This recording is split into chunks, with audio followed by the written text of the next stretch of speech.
Salam, perkenalkan nama saya Joinoya Saputra Daily dengan nomor NIM 18720500044 dari Prodi Pendidikan Ekonomi B. Sini saya akan membuat video buat proyek tugas ITS mata kuliah Pendidikan IPS. Sosialisasi primer. Penyediaan dan peningkatan kompetensi SDM perbankan syariah.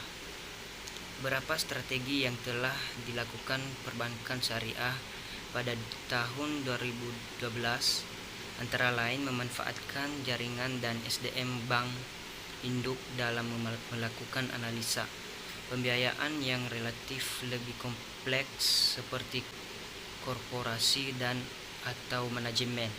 Risiko sepanjang masih diakomodasi pemenuhan prinsip syariahnya dalam hal ini. Pemenuhan kebutuhan sumber daya manusia terutama untuk aktivitas penjualan merupakan hal yang penting untuk dilaksanakan dalam upaya meningkatkan kompetensi SDM perbankan syariah. Bank Indonesia akan melanjutkan kerjasama dengan ICDIF atau LPPI melalui dukungan program penelitian dan pendidikan kepada SDM perbankan syariah. Penyediaan produk dan layanan syariah. Upaya lain yang tetap dapat dilakukan adalah dengan melakukan antara kompetensi unit book induk dalam mendesain dan menjual produk di satu sisi dengan pemahaman standar atau akad syariah yang dimiliki bank syariah. Di sisi lain, sehingga produk dan layanan syariah dapat diperluas untuk melayani segmen nasabah yang beragam, baik mikro, retail maupun komersial atau korporasi menurut Fandi dan Gregorius 11. Istilah harga bisa diartikan sejumlah uang atau satuan moneter dan ataupun aspek lain non moneter yang mengandung utilitas atau kegunaan tertentu yang diperlukan untuk mendapatkan sebuah produk. Pengembangan dan pengayaan produk yang lebih tertera. Sejalan dengan arah peningkatan diversifikasi segmen nasabah, Bank Indonesia akan memprioritaskan dukungan bagi pengembangan produk-produk yang terkait sektor produksi. Dukungan tersebut antara lain dapat diberikan dalam bentuk kajian produk dan penyempurnaan regulasi dan proses perizinan produk. Pada dasarnya, produk yang ditawarkan perbankan syariah dapat dibagi menjadi 3 bagian besar, yaitu 1. Produk penyaluran dana, 2. Produk penghimpunan dana, 3. Produk jasa.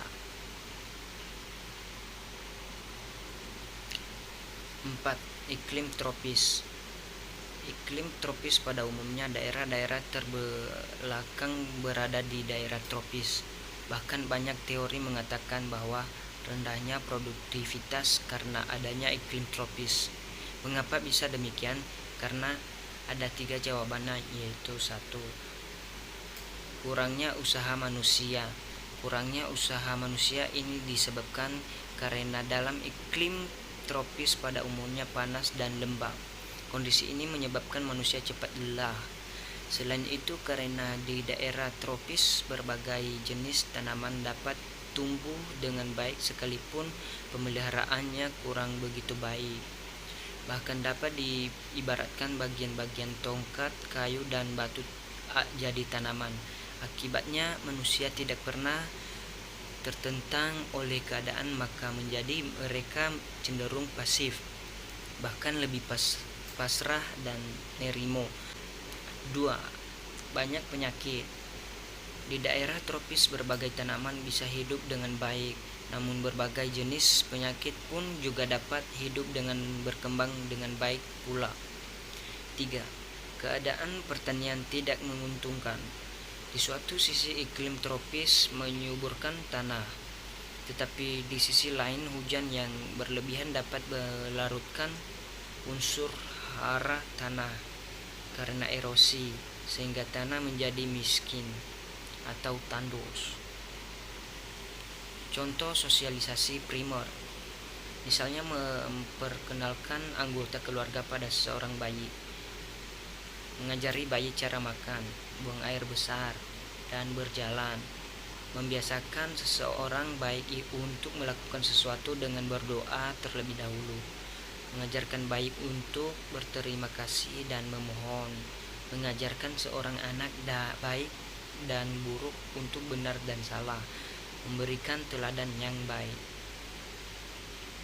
Sebelum saya akhiri video ini, mohon maaf dan mohon dimaklumi jika ada kata-kata yang tidak baik. Sekian dan terima kasih.